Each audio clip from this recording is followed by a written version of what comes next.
so in advance I apologize if I need a few moments to gulp and compose myself to continue. I'm also going to ask that you turn off all your cell phones to silent mode with respect to our speakers, please. And I want to let you know that we're going to have a short break after the speeches are complete, followed by a question and answer period with the panel members that are present. You'll also notice that there are activity sheets around the room with human bodies on them. Please feel free to doodle on these at your leisure. I started the CustomEXO project because I need an exoskeleton. Not a traditional exo like you may think of, a motor-powered, heavy device functioning on behalf of a paralyzed person, but what I sometimes call exo armor. And some of you may be looking at me now thinking, well, she doesn't look sick, she doesn't look disabled, she seems like she can walk and move just fine, and thank you for not seeing past the veneer of my lifelong training to be a pain chameleon, but you need to know that I am disabled. I have what folks call an invisible disability. I don't show it much, especially in public, but I am in pain all day, 24 hours a day, every day. My hypermobile joints allow my skeleton to roll around inside of my frame in angles that most people can't do unless they are a yogi or gymnast. This, combined with the extra fragility of all my connective tissue, has led to permanent nerve damages, spinal herniations, and constant subluxations, which are also called partial dislocations, and other injuries that on a bad day incapacitate me. Inside, I feel twice my age. And when I was young, a natural component for flexibility was a bonus for dance, circus training, what have you, other intense body training. And I had never imagined that being bendy could put somebody in a wheelchair.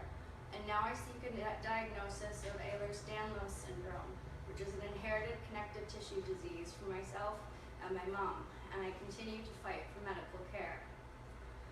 I hold on to the idea that hope is as real as pain. I decided to found the Exohuman Laboratory as a response to a void in my life and in the world. I had no place to put my hope. I've been told by multiple doctors multiple times that the conditions I have are incurable, untreatable, and that there is nothing to be done. And I defy their undreaming hope killing. I know that it isn't true that there is nothing that can be done because I have hope for one very solid reason. I had a really good and viable idea, and I took this idea to my community and I asked for help, and the community responded loudly and quickly.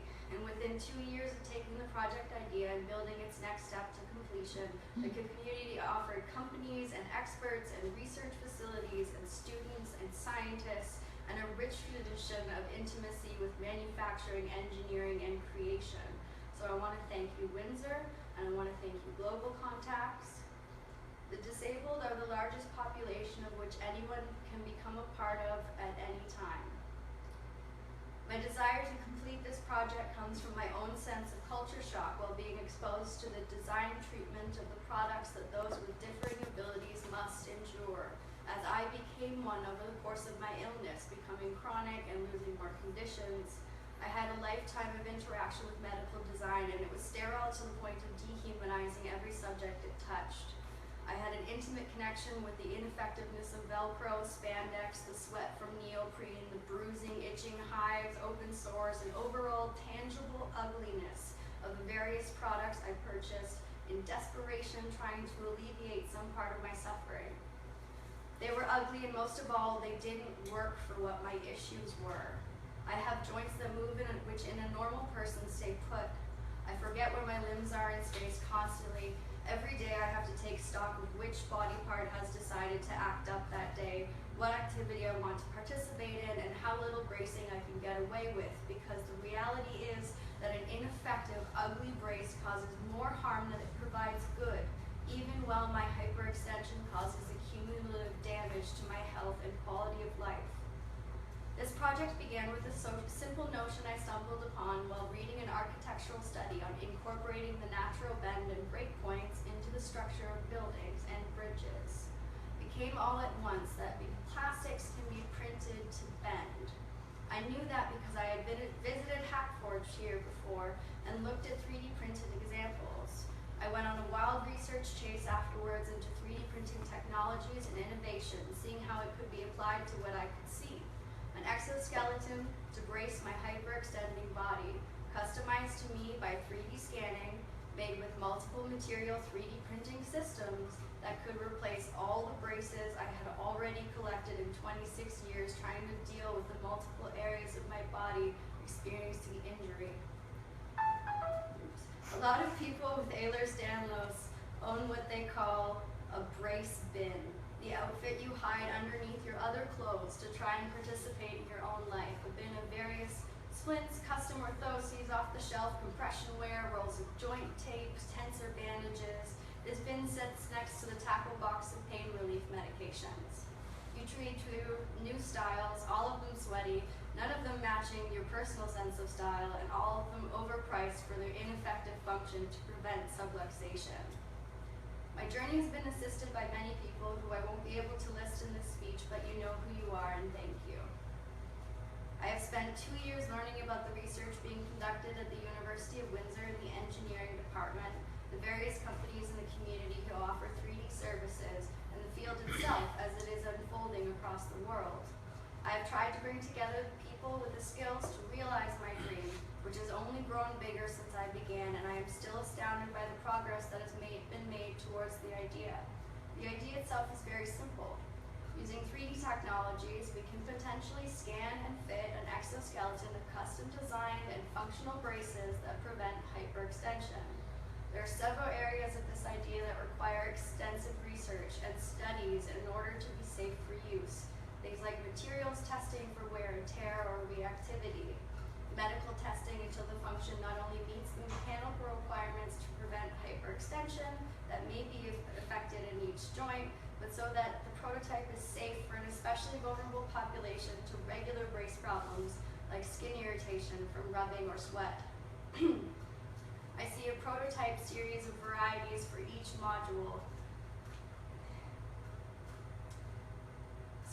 Prototype series of varieties for each module tested thoroughly. That is a tough undertaking, but the concept is clear and viable.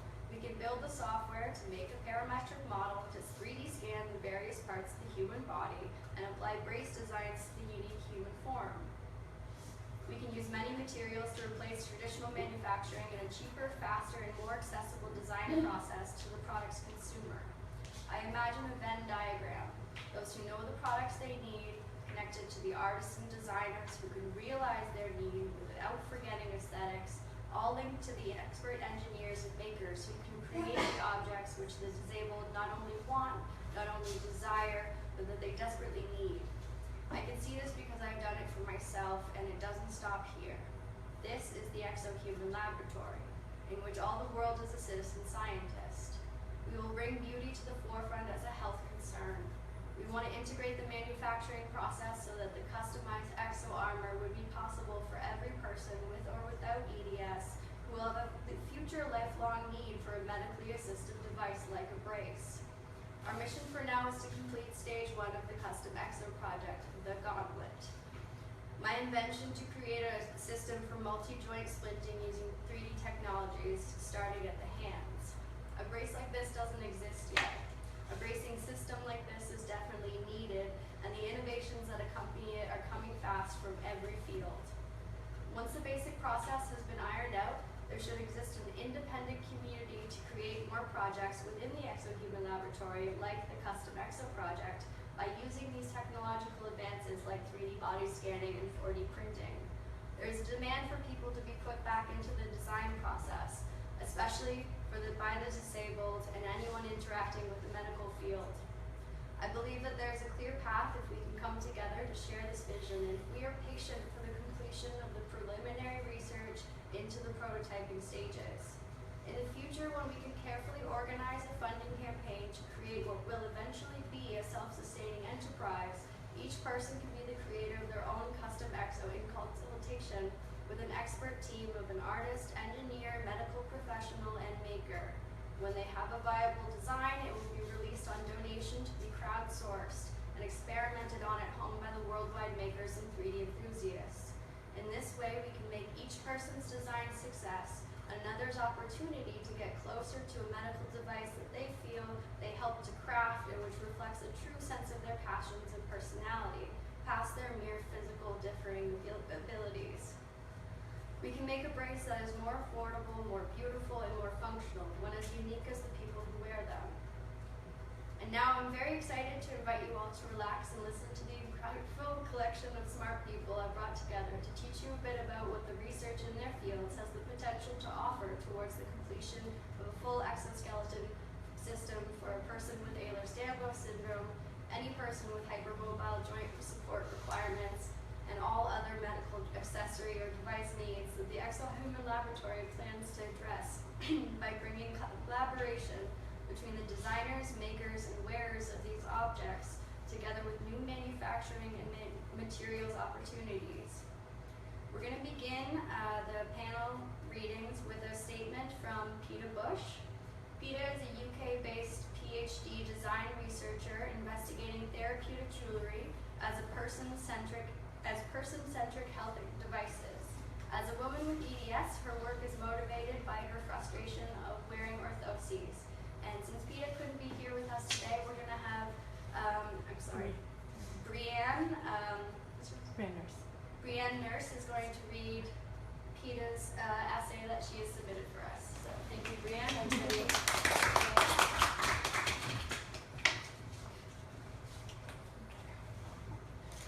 So, Peta titles this, "What Shall I Wear to My Life? Wearable, bearable, desirable, lovable." The phrase wearable and bearable was what I first used to argue my case for the improved design of orthoses. This, however, is not enough for those of us who need to wear these devices over a lifetime, not just for a few weeks or months. I shouldn't have to bear wearing those most intimate of objects, not in my everyday life, nor on the rare occasion I'm able to leave home and join in with social events where I attempt to dress up around the motley selection of splints, supports, taping, and braces that I need to wear.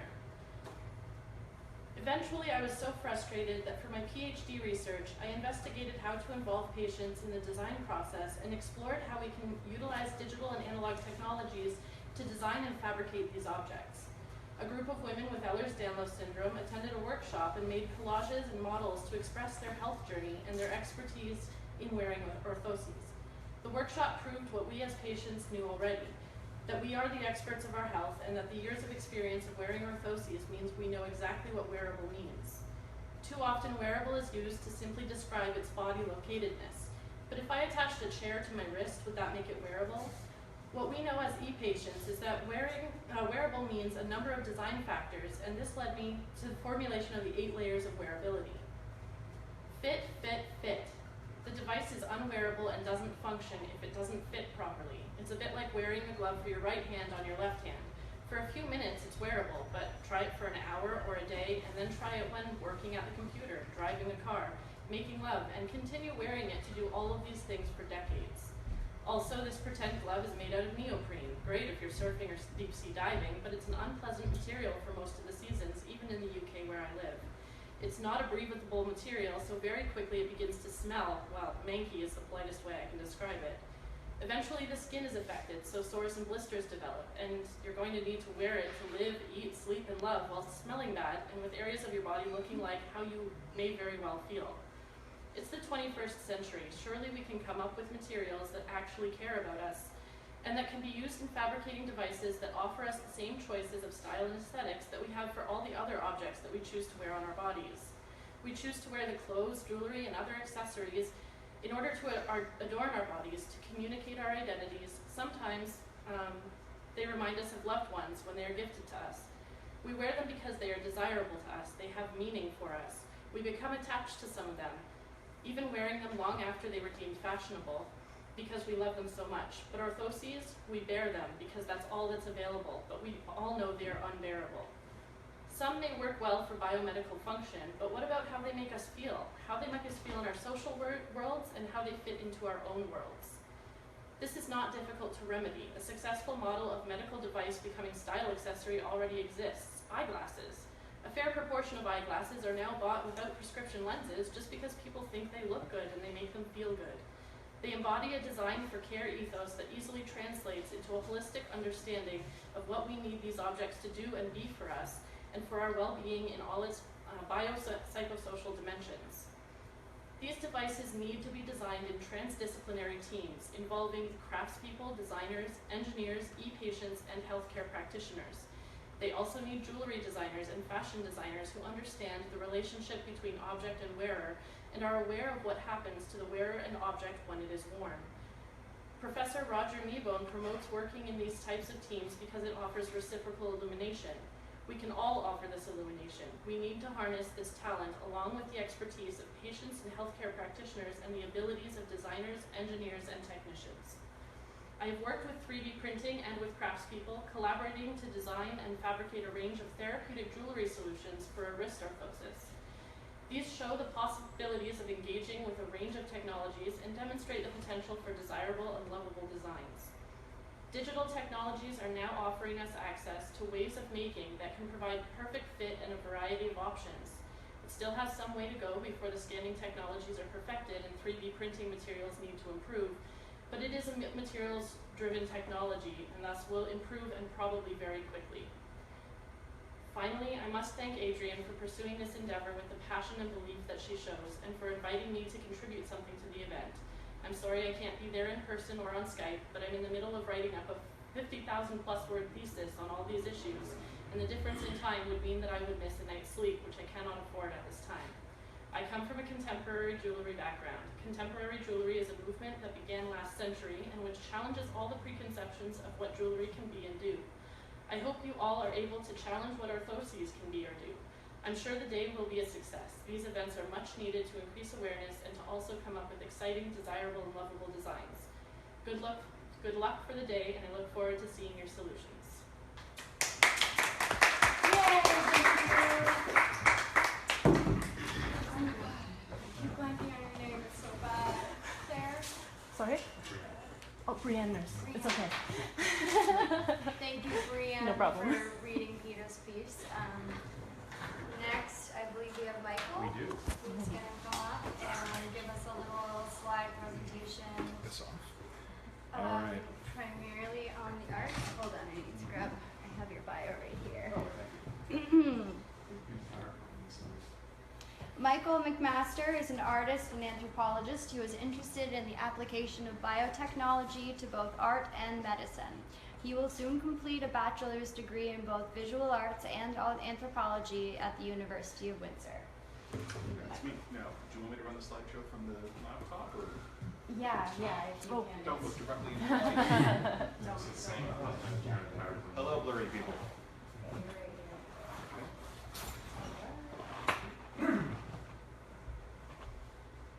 Uh-oh, technical difficulties. Oh, jeez. My worst nightmare. That's your worst nightmare? Yeah.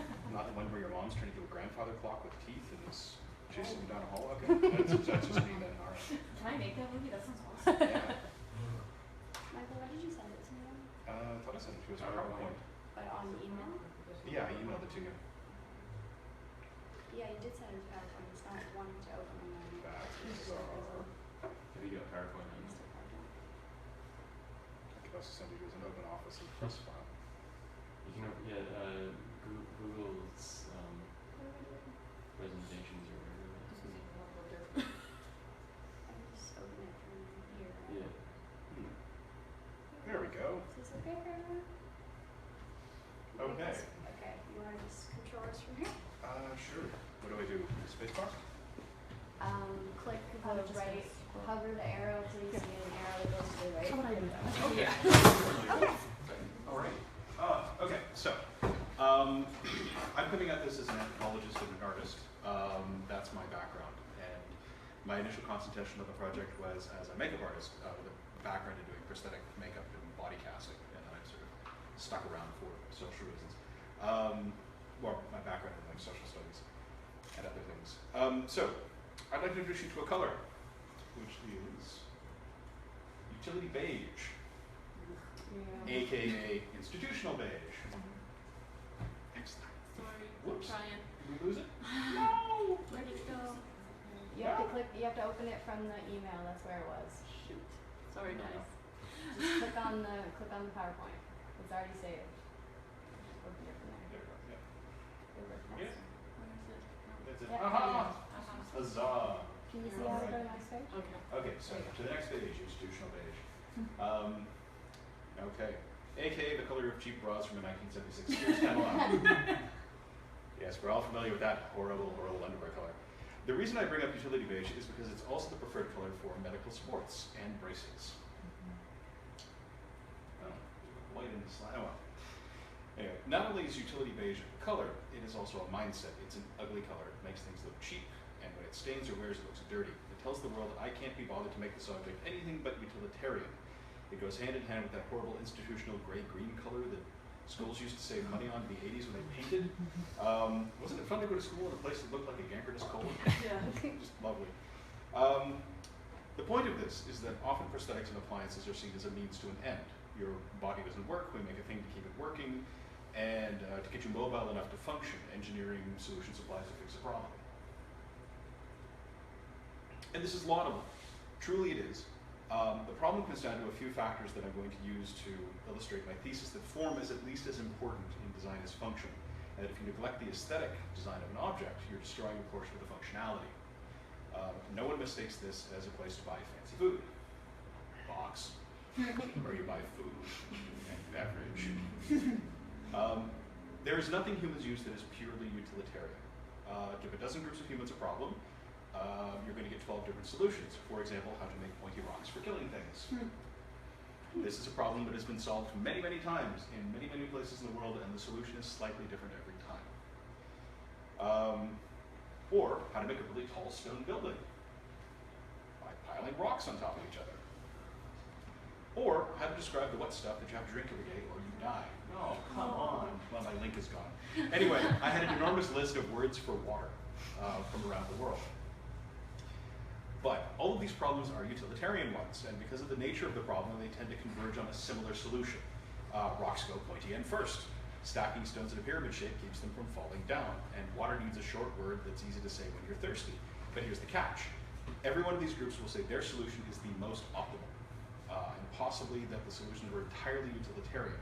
That's just what a pointy rock for killing things looks like. Next slide. Thank you. But artifacts are a product of the culture that made them. And what a culture includes in its designs will tell you a lot about that culture and the assumptions that go into designing those objects. What can utility beige tell you about the culture that designs a prosthetic for assisting a human body? Why do we perceive a difference between augmentations and prosthetics? I would argue that there's a few factors at play here, but really the important one is the just world fallacy. Next, okay, my slide called Grubby Urchins. The world is a random and chaotic place. A great deal of what happens to people is due to events and forces beyond their control.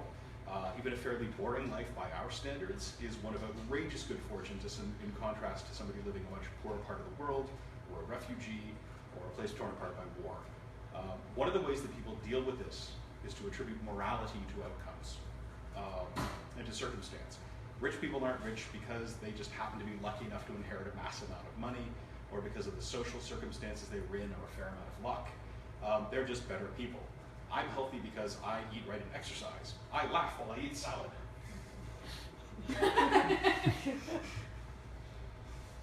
It has nothing to do with genetic good luck, of course, or being born in a place and time where I got proper nutrition and vaccines as a child, and not getting hit by a car when I was 12. People ascribe morality to circumstance, and people who are handicapped in some ways must deserve what happened to them, or else my fortunate person doesn't deserve their good luck either. Oh no, this is baked into our culture. It's everywhere. We tell stories of a good rich man who beats up the mentally ill and handicapped bad guys to bring justice to the world. Look at him go. You got an ugly face. Pow! Justice. This leads to an unconscious idea that handicapped people don't deserve nice things, that utility beige is good enough. If we can put this much time and effort into making a prosthetic arm that looks like a bad copy of a real one, we can make prosthetic limbs that are beautiful or amazing. Yes. Yes. Now, this is not the speech, but I want to explain, because this is actually from the movie. But many of you have probably seen the little boy who got the prosthetic hand that looks just like Iron Man's gauntlet, and it was given to him by Robert Downey Jr. So he has the coolest prosthetic limb in the history of prosthetic limbs, because he's got Iron Man's hand. Is it functional? Do you know? Well, it doesn't fire lasers, but oh no, but it's a completely functional prosthetic. Oh, that's so cool. Yeah, it's very cool. It was also brought to him like a Stark Technology box, and I was just like, oh, that's awesome. And he wore a little suit. It was it's so cute. Anyway, okay, sorry, sidetracked. Okay, and the reason is a good one. Braces, limbs, supports, glasses. All of these things get incorporated into the brain's mental map of itself. Heck, a person's car becomes mapped to their sense of space and body. So you can imagine how much a person's medical support becomes part of their image of themselves. When I take out my contact lenses at night, I say I'm taking out my eyes. And in the morning, I put my eyes in. The thing that a person has to wear in order to function should not feel like punishment. It shouldn't carry the message that the design was chosen for the object because it was good enough. And before you argue that utility beige is simply the most efficient design and that no choice was made to create an ugly or degrading object, I will say no. There's no such thing as a neutral design choice. These are complicated objects that require a vast number of choices as to how the finished product will look. And before you say, but it's not possible to customize specialized appliances like that, I will point out that quite a few of us depend on customized medical devices to function, and they come in a staggering array of colors, shapes, and options. Your glasses. We keep coming back to glasses. Sorry for that. I didn't know. When people depend on prosthetics and assistive devices, they become an extension of the self and should be a means of self-expression, a source of dignity, and I would even go as far to say a celebration of our ability to use technology to overcome physical challenge. Braces and devices should have as much individual meaning as glasses or a car does for people. Comfort and utility are important, but aesthetic design can be the difference between someone staying in the house and participating in the community. If it's going to take me an extra hour to put on my armor, that armor better be worth putting on. It can't be ugly and smelly and uncomfortable because I will decide it's not worth it. I should not feel humiliation as the price for me leaving the house. I have psoriasis, as you can probably tell. And as far as physical problems go, this one is mostly cosmetic. It doesn't physically prevent me from doing most things. But psychologically, however, I am not going to go to the beach. It's the same thing. It becomes a problem in social situations. People comment. It's the same with medical devices. It's ugly, it is a barrier. Designs can look elegant, brutal, durable, pretty, tough, or delicate, and all of them perform the same function. For example, assistive technology that helps us see in low light. And you can buy literally hundreds of thousands of variations on bulb on pole that plugs into wall. They have whole stores of bulb on pole that plugs into wall. And as an example of this, next slide. Yeah. Some of you may have seen this. We should be looking for a utilitarian base into which the final user can impose themselves. A frame that can be made comfortable, workable, and beautiful. When I picture the EXO armor, I see lace that is soft and hard when it needs to be. Bright colors, elegant lines, structural elements that are as striking as they are functional. A true extension of the wearer and one that they can feel is as fashionable as the frames on their sunglasses. Our ability to look beyond the utilitarian has never been better than it is now. Our ability to collaborate, to work on materials that go beyond steel, nylon, plastic, neoprene, has never been easier. Here in Windsor, we have a thriving community of artists, engineers, fabbers, and yes, anthropologists. And we are ideally positioned to take part in a movement that emphasizes the handmade and custom and bring prosthetic technology out of the universe of utility beige. Thank you.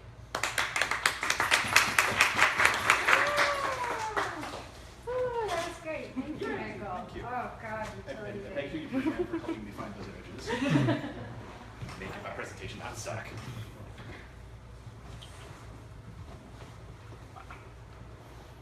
You just give me a second here. I'm actually going to read y'all a statement from Mr. Orr Steiner.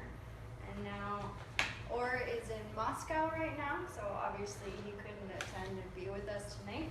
But Orr has a BA in design from the Shankar College of Engineering, Art and Design in Israel.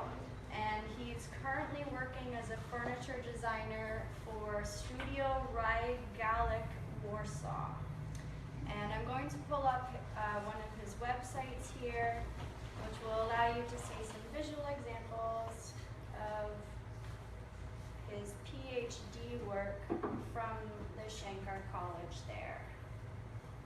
And I'm also going to read his statement that he submitted while y'all can take a look at all his neat stuff. Hi, Or, if you're watching.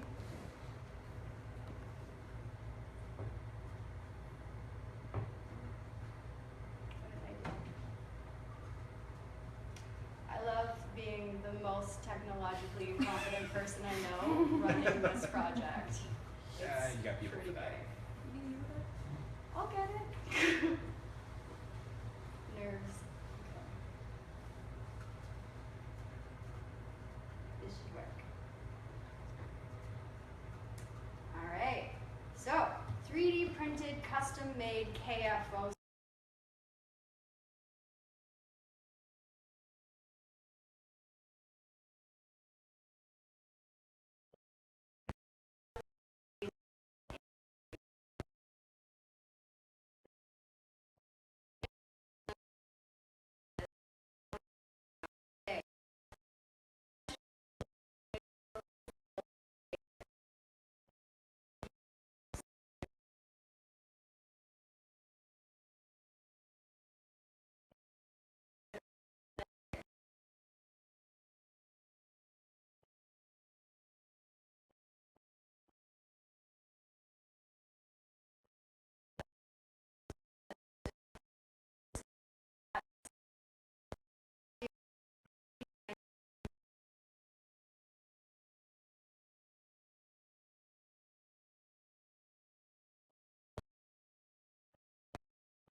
measurements, and one of the sort of like recurrent themes in measuring complex objects like human bodies is to use some form of 3D scanning. And we've already also touched on some of the challenges there, but what I'm going to try to do is go really quickly for the sake of completeness through why there are these challenges in the first place and what might be the best way to go about doing this. So, you know, the one of the ways previous to the sort of nice new technologies that we've seen here, these non-contact technologies, is contact 3D scanning, which is basically just you take a really sort of a device that touches the object and has sort of precise measurements on its three-dimensional position. So in this case, it's it can move in X, Y, and Z coordinates, for example, Cartesian orthogonal coordinates, and sort of measure the exact precise point where the tip of a little measuring probe is touching the surface of an object. These are called coordinate measuring machines, and they are pretty precise for measuring objects in a fairly limited fashion. Some of them can get all crazy with the way that they measure, rather than just doing it in sort of like Cartesian coordinates. They can have all sorts of sort of articulate joints that are similar to a robot, and it's possible to, again, like very precisely mechanically recover the position to about as precisely as you can build these things.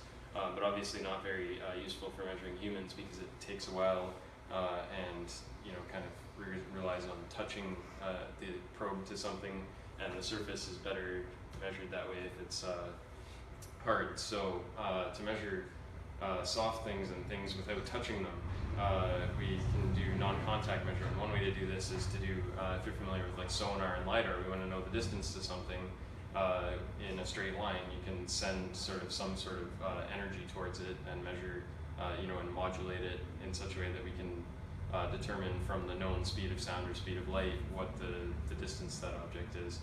This is a Velodyne LiDAR that sends out a bunch of beams and returns a 3D map of the environment. You've seen them on the top of driverless cars probably. This is very useful for measuring distances and along, you know, things that are far away. Not so useful for measuring very precise distances to things. So like if you wanted to do a very precise measurement of a person's hand, for example, it wouldn't help you very much to get a precise measurement. So another way to do this is by triangulation. So rather than using the time that a modulated light wave takes to get to something and back, we can shine a structured pattern of light, like a point or a line or a grid or what have you, onto an object, and use a camera to observe, like a camera that has some sort of angular offset to that structured light, to look at how the light bends over an object and recover its structure. So here's not very visible on the screen here, but basically what you've got is a laser. That laser is sort of perpendicular to the surface, so it's shining straight down in a line pattern. So you've probably seen these like laser pointers that you can buy at the dollar store that can shoot a line. Basically, they have a lens that causes it to send out a sort of a sheet or a plane of light, and that is going to draw basically a line over top of the surface of the object.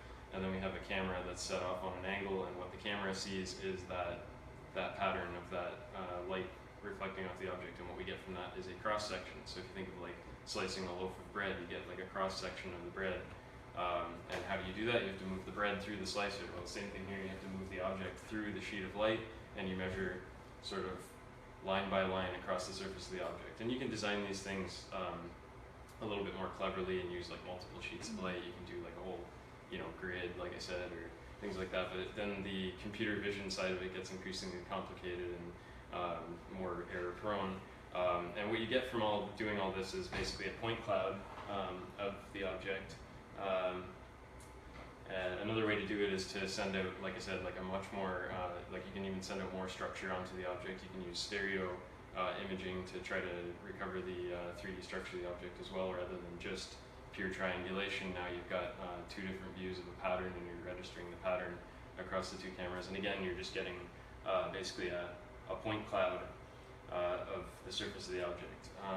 And even more to solve some of the problems that you might have with these two devices, like basically this one here, obviously have a sheet of light, and that takes time. The object has to move through it. So if you wanted to scan a hand, for example, if I move my hand as I send it through the sheet of light, that's problematic for that point cloud. Same thing with doing something where you're just sending out all the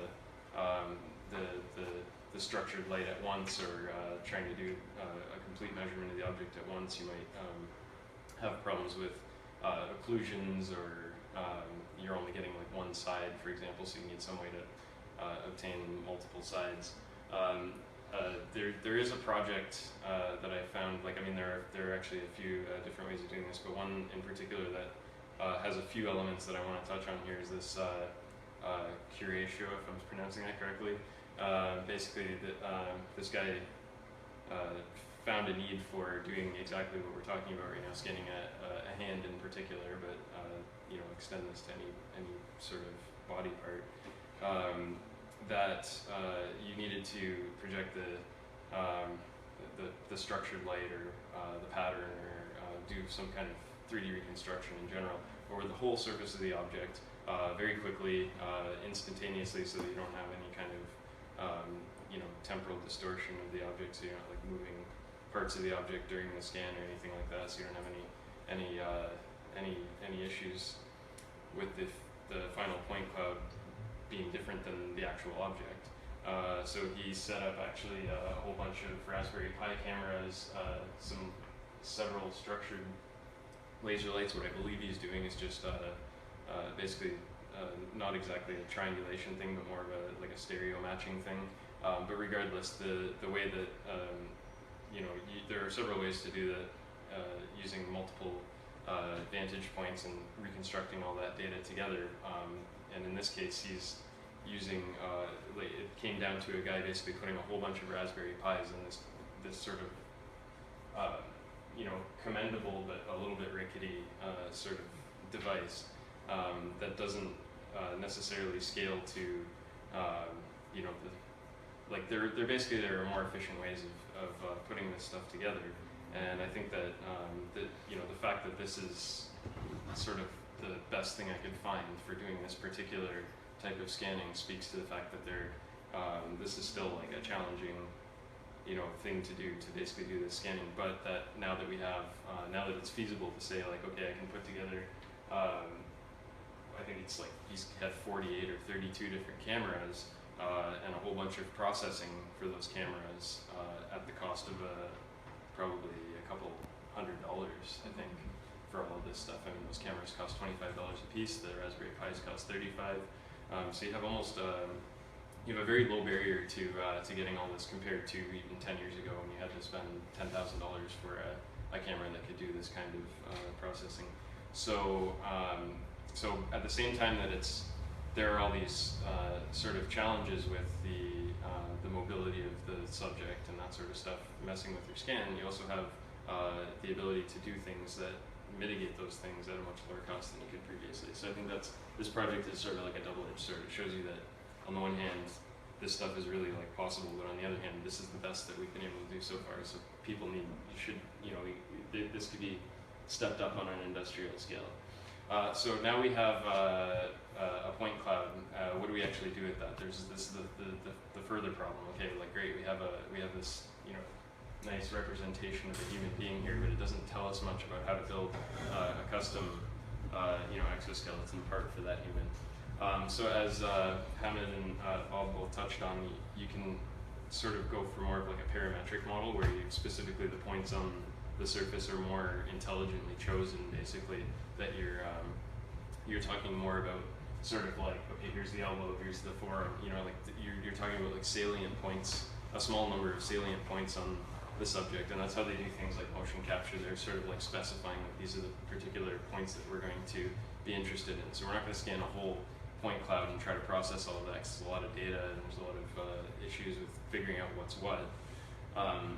Another, like an example of why that's problematic is when we try to do simple things that humans can do very easily. I can look at this table and say, here's a projector, here's a laptop, here's a hard drive. But a robot trying to do that from a point cloud, this is like a very good example of that. Like it's very difficult to do those sorts of things programmatically. So, so basically being able to take a 3D scan of a whole, the dream of being able to scan, you know, just have the person just sort of walk in and stand there and have these cameras sort of take a full picture of a human body and then end up with not only a sort of picture-perfect 3D scan of the subject, but also being able to associate, you know, the specific points that you obtain from that parametrically to the actual the salient measurements that you need for something like, for example, with the hand, where you could sort of adjust everything to the right size and all that, is still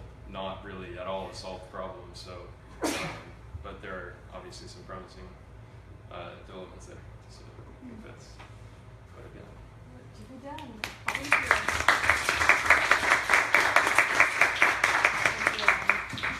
Okay, last but definitely not least, Paul.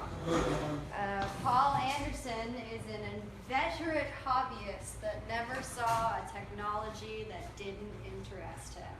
And he is going to speak today on the past applications of beauty in industrial design. Oh no. Do you want me to bring it up? Well, did you send it to me on Facebook? I have it in the Google Docs. Send it right through. In Google. Oh, please.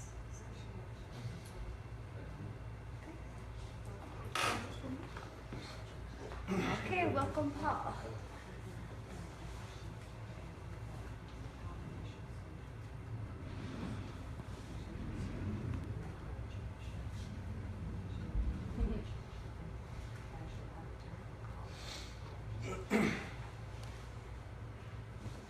Throughout human history, beauty has been a crucial component. Oh.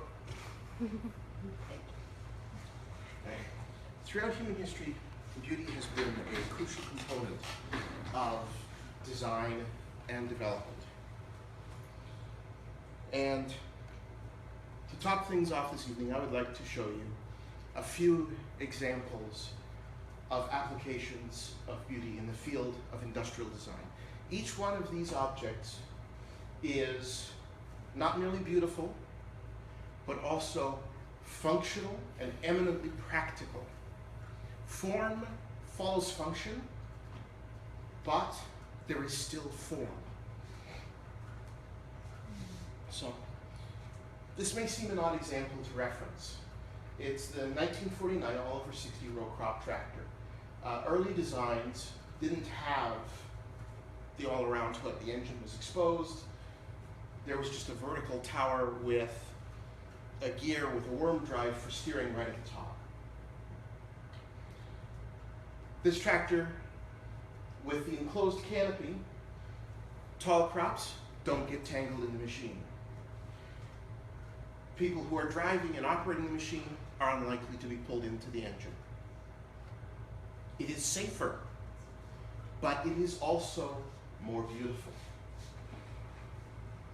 And in fact, it's actually considered a landmark in the design of tractors because of its beauty. This is Crossness Pumping Station.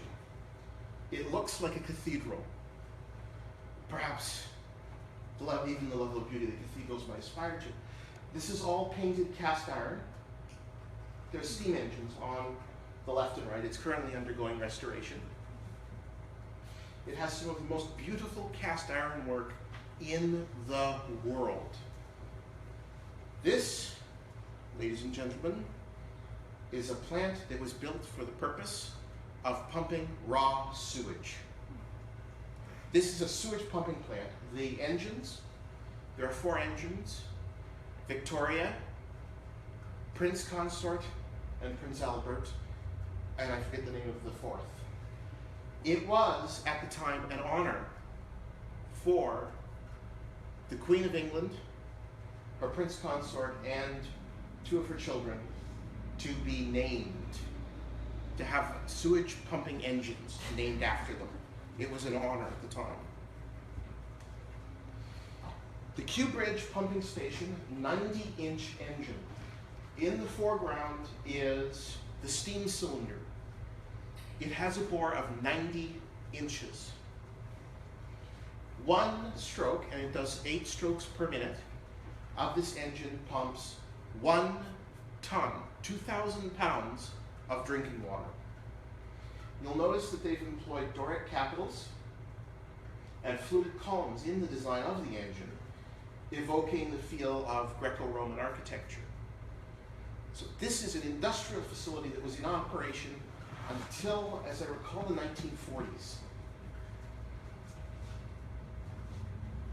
And they chose to include these elements of design at considerable extra cost. The Falkirk wheel. This is a very interesting design. This is actually new. This was built in the 21st century, even though it's very reminiscent of Art Deco designs. England has fairly extensive canal systems, and in some places, one must move considerable differences in height. Traditionally, a system of locks would be used. Separated tanks with doors between them that act as steps that the boat can move down. The Falkirk wheel takes a different approach. An aqueduct was constructed along the top to the actual wheel mechanism. Up top here is a tank, down here is another tank. In order to come down, a boat sails along the water duct, the aqueduct, into the tank. Doors here close. This shaft pivots the entire structure, which, as you can tell, is, as I recall, it's 160 feet tall, rotates, raising the lower tank and lowering the upper tank. Once it is back in this position, any boat in the bottom has been raised to the top, any boat in the top has been lowered to the bottom. This engine, or this device, operates on very little power. It is incredibly efficient because the weight, the amount of water in this tank and this tank are approximately equal. Thus, the wheel is balanced at all times, so all that is required to move it is very little force to overcome the friction of these bearings and the potential added weight of a boat in one of those tanks. It is quite simply a brilliant design that is in use on a very regular basis. Finally, this is an Elgin pocket watch Elgin, made during the 19th century. These were actually manufactured, some of the first manufactured pocket watches. You'll notice that they've ground patterns into the surface of the watch to mimic filigree. Other parts are highly polished. The yellow parts are in fact gilt. So they've actually been gold plated. In this position here, I believe up there as well, and maybe there, are very small rubies that have been ground to provide pivots that are very hard and very durable and capable of operating with incredible precision. Now, we have seen the beauty that can be attained in industrial design when we choose to do it, when we choose to apply the effort. Why build like this when we can build like that? Thank you.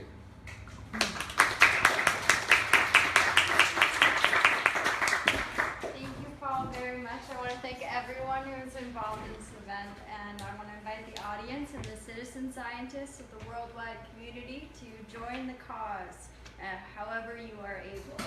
The Exohuman Laboratory enterprise is dedicated to the mission of braces designed for the disabled, by the disabled.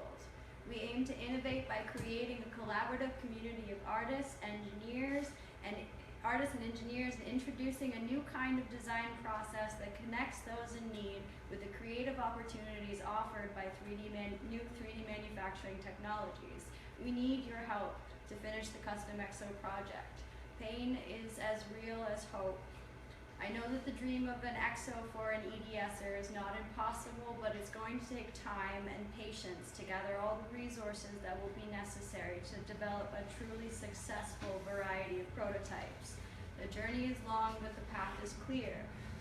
Thank you all for listening. It's time for a break. We're going to come back in 10 minutes about with the panel members that are able to stick around for the rest of the evening for a question and answer period with everybody who's here, as well as if there's anybody online who'd like to submit questions, please do that now on the live stream, and we'll be back in 10 minutes. Thank you, everybody. A big round of applause.